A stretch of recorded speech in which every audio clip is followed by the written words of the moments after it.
My husband's tragic and untimely death has been a huge loss to many. He was very loved. His life mattered. He was a courageous NYPD highway patrol officer. He was also a son to now grieving parents, a brother, a favorite uncle. He was a great friend to many, and he was a proud father and husband. He also had a big heart. He loved being useful and went out of his way to make people's lives a little easier, a little better. He cared. You could count on him to do the right thing, even when no one was looking. He was kind and warm, with a great sense of humor, very witty. My husband's laughter and smile is something. My mind had a hard time processing that my strong, beautiful husband was no longer with us.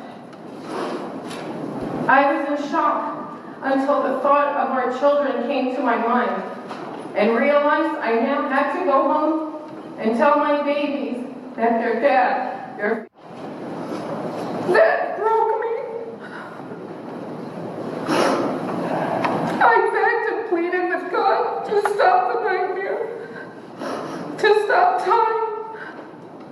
In that moment, I wished I never existed at all and to hurt my children. But I had no choice. It was part of my sentence. That was the hardest thing I ever had to do in my life, and I don't wish it on anyone.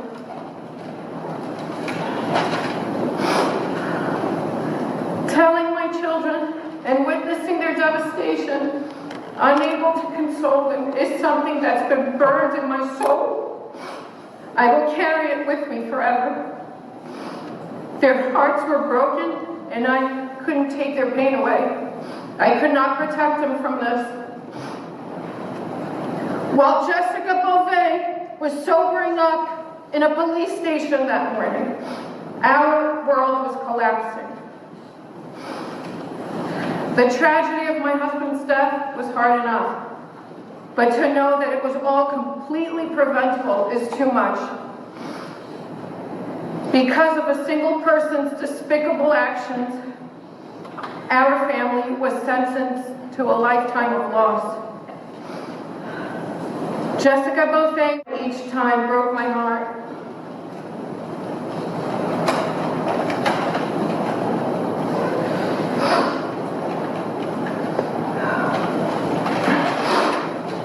Our son wanted me to get him a big kite so that he could fly it high in the sky and his daddy could grab onto it and bring him back. He cried daily because daddy would never hold him in his arms again. He was only 3 years old. Our daughter was a daddy's girl. He was her love. Their bond was so precious, and it breaks my heart that he was ripped away from her so suddenly. Her pain was deep. At night, she would pray and promise God to be very good if only he returned her daddy back. He was a great father, and they miss him every single day. I know about grief. I was 19 when my dad passed away, and it was hard not having him around. I wish he had met my husband and kids. I am so sad my children would have an even longer legacy of loss, and in many ways I cannot begin to fathom what they have lost. Their dad has already missed our son's first day of school, birthdays, father-daughter dances, school performances, and graduations.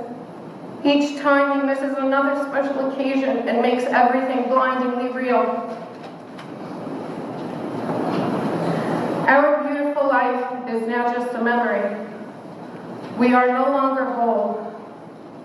It was very hard for me to come to terms with it.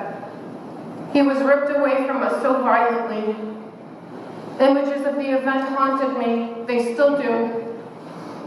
I struggled to get out of bed, and I stopped eating. I struggled to engage in normal activities with a broken heart. There was so much hurt. My husband and I loved each other very much. We were best friends. We made a dynamic team. Together we made decisions and plans for our future. Without Dasso, I am acutely aware that I am half of what was once. I will carry my husband with me forever.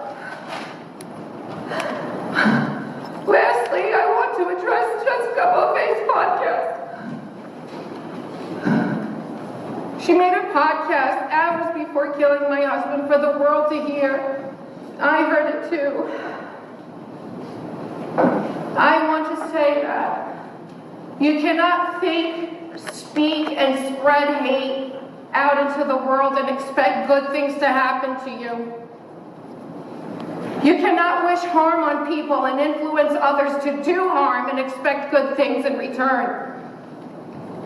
You killed my husband, an innocent man, a good man, who did nothing to you. That's on your conscience. Your choice and your behavior landed you here today. You have no one but yourself to blame.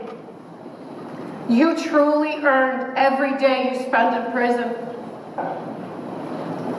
I hope you take that time to reflect on your actions and feel remorse for all the devastation you have caused to my family and to yours as well. Our road ends here today. Your Honor, on behalf of our family and friends, and all of Dasso's brothers and sisters in blue who place their lives on the line each and every day protecting this city, we ask that Jessica Beauvais is given maximum sentence, both for killing my husband and maximum sentence for fleeing the scene and leaving him there to die. Thank you, Your Honor.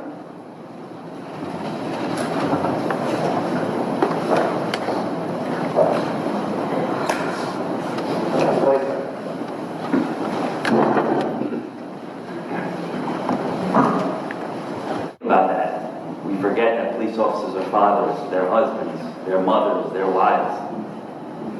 Juana, as he left his family that evening to serve this city and to serve this county, while she was making those choices, he left his family to do his job, which is a dangerous enough job to patrol. The sentence of this court is that he be incarcerated for a determined period of 20 years, followed by 5 years of post-release supervision.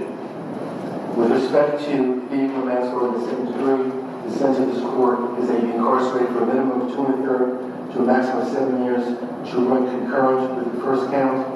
With respect to VTL 600, the sentence of this court is that he be incarcerated for 2 1/3 to 7. That's to run consecutive to that as well. Please advise the defendant of her right to appeal. If nobody who has the right to appeal to the appellate divisions have to depart within 30 days, and if you have financial inability to retain counsel, you can have the right to try to the appellate division. All instructions are on the form being served to you. And the mandatory surcharge is $300 for mandatory surcharge, $25 fine for admission assistance fee, and $50 in addition to the $5,000 fine.